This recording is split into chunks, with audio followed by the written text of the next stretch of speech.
Video हम पढ़ने वाले हैं ऑडिटर का सेक्शन है 139 और इसमें ऑडिटर के से रिलेटेड जो इम्पोर्टेंट कॉन्सेप्ट्स है आपको जो पता होने चाहिए वो सब मैंने उसमें चार्ट में बना लिए। अब इसको फटाफट स्टार्ट करते हैं एंड अगर आपको बाद में इसमें रिवाइज करना है तो आप इस वीडियो से कर सकते हो एंड अगर आपको समझना है तो वो भी आप समझ सकते हो। सो जो सबसे पहला कॉन्सेप्ट आता है वो है फर्स्ट ऑडिटर।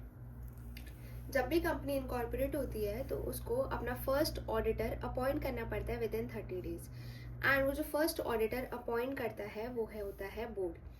सो फर्स्ट ऑडिटर की अपॉइंटिंग अथॉरिटी किसके हाथ में है? बोर्ड के हाथ में and within 30 days appoint होता है। और अगर बोर्ड फेल हो जाता है, वो नहीं करते हैं 30 डेज में, तो मेंबर्स ही करते हैं विद इन 90 डेज में वो ऑडिटर अपॉइंट करते हैं। तो जब भी एक ऑडिटर अपॉइंट होता है तो ऑडिटर का फॉर्म है ADT1। तो ऑडिटर ADT1। सो जब भी आप ऑडिटर अपॉइंट करोगे तो आप ROC को इंटीमेट करोगे ADT1 में, ठीक है। एंड कितने दिन में? With in 15 days from the appointment. जैसे ही ऑडिटर अपॉइंट हुआ उसके 15 दिन में आप ROC को इन्फॉर्म करते हो। इतना क्लियर है? फिर आता है टर्म।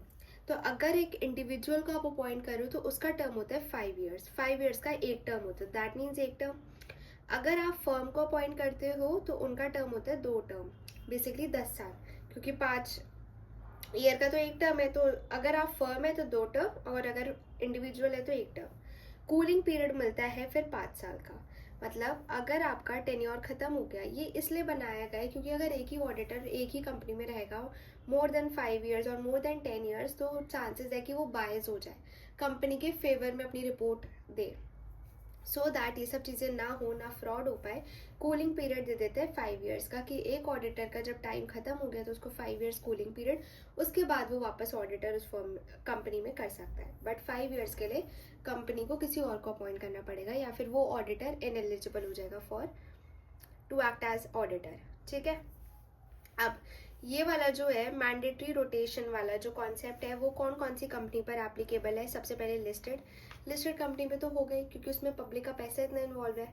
अनलिस्टेड पब्लिक कंपनी पे भी है जिनका पेड अप कैपिटल 10 CR और मोर है। प्राइवेट कंपनी जिनका पेड अप कैपिटल 50 CR और मोर है। And outstanding public borrowing any company जिसकी आउटस्टैंडिंग बोरोइंग 50 CR और मोर है। सो आपको ये लिमिट्स याद रखनी पड़ेगी। व्हाट आई वुड सजेस्ट कि ऑडिट कमेटी, इंडिपेंडेंट डायरेक्टर, ये फिर इंटरनल ऑडिटर, फिर और जितनी स्टैट्यूटरी उसकी तो है नहीं, सेक्रेटरियल ऑडिटर की, ये जो 5-6 लिमिट्स है ना जिसमें थोड़ी बहुत कन्फ्यूजन के चांसेस है, उसका एक चार्ट बनाओ स्टिकी नोट्स पे। एक स्टिकी नोट सेक्रेटरियल ऑडिट का बनाओ, एक स्टिकी नोट इसका बनाओ ऑडिटर का, एक इंडिपेंडेंट डायरेक्टर का, वो सब अब एक चार्ट बना के उसमें पेस्ट कर दो सो दैट आपको कन्फ्यूजन ना हो, पेपर में केस स्टडी आए कि ये मैंडेटरी इस कंपनी पर है या नहीं, आप इजीली सॉल्व कर पाओ।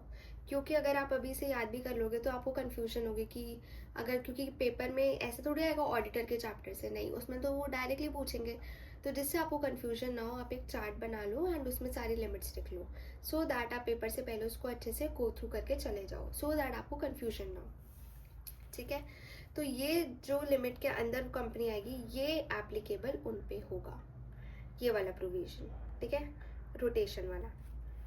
अब अगर ऑडिटर की कैजुअल वैकेंसी आ गई, एक ऑडिटर को जाना है, तो बोर्ड 30 डेज में वो वैकेंसी फुल कर देगा टिल द कंक्लूजन। और उसका टर्म कब तक रहेगा? AGM तब तक नहीं होती, क्योंकि ऑडिटर हमेशा जनरल मीटिंग में ही अप्रूव होते हैं। बेसिकली शेयर होल्डर्स के पास अथॉरिटी होती है ऑडिटर को चूज करने की, ठीक है। अब ऑडिटर को अगर रिमूव करना है तो सबसे पहले BA मतलब BR चाहिए, आपको बोर्ड मीटिंग करनी होगी, बोर्ड रेजोल्यूशन पास होगा, उसके बाद सेंट्रल गवर्नमेंट से परमिशन लोगे, आप सेंट्रल गवर्नमेंट को बताओगे, फॉर्म नंबर ADT2 में आप सेंट्रल गवर्नमेंट को बताओगे एंड स्पेशल रेजोल्यूशन पास कर दोगे 60 डेज के अंदर, ठीक है। तो आप देख रहे हो आप ऑडिटर है, तो ऑडिटर के लिए कितना मतलब टाइट हुआ है कि आपको सेंट्रल गवर्नमेंट को बताना पड़ेगा। BR तो चलो पास करना ही होता है, SR भी पास करो, तो ये टाइट प्रोविजन है। अब अगर ऑडिटर को खुद रिजाइन करना है तो ऑडिटर नोटिस देगा कंपनी को, फिर वो कंपनी उसको आगे ROC को भी देगी। ADT3 में ROC को बता दिया जाएगा कि अभी ऑडिटर यहाँ से रेजिग्नेशन ले चुके हैं और उसके रीजंस क्या थे रेजिग्नेशन के। ठीक है, तो 883 फॉर्म में आप आरओसी को बताते हो। अगर आपको फॉर्म याद हो तो ठीक है, नहीं हो तो भी ठीक है, इतना लोड मत लेना। जैसे आप लिमिट्स का बनाओगे तो आई वुड सजेस्ट कि एक फॉर्म्स का भी चार्ट बना लो गाइज, क्योंकि ये सब चीज़ें, छोटी छोटी चीज़ें बहुत ज़्यादा हेल्प करती हैं। देन आते हैं फ्रॉड पे। अगर फ्रॉड कंपनी में 1 करोड़ तक का हुआ है और ऑडिटर को पता लगता है कि कंपनी में तो फ्रॉड हुआ है, तो ऑडिटर क्या करता है, बोर्ड को बताएगा विद इन, जैसे उसको 2 दिन, with in 2 days of his knowledge उसको पता लगा है कि फ्रॉड हुआ है, तो 2 दिन में वो बोर्ड और ऑडिट कमेटी को बताएगा। फिर वो ऑडिट कमेटी या बोर्ड अपना जो भी रिप्लाई देंगे अपनी रिपोर्ट में इनकॉर्पोरेट करके बोर्ड को देगा विद इन 45 days। ठीक है, उनका रिप्लाई। एंड अगर फ्रॉड 1 करोड़ से ज़्यादा का हुआ है तो सीधा ऑडिटर किसको बताएगा, सेंट्रल गवर्नमेंट को इंटीमेट करेगा।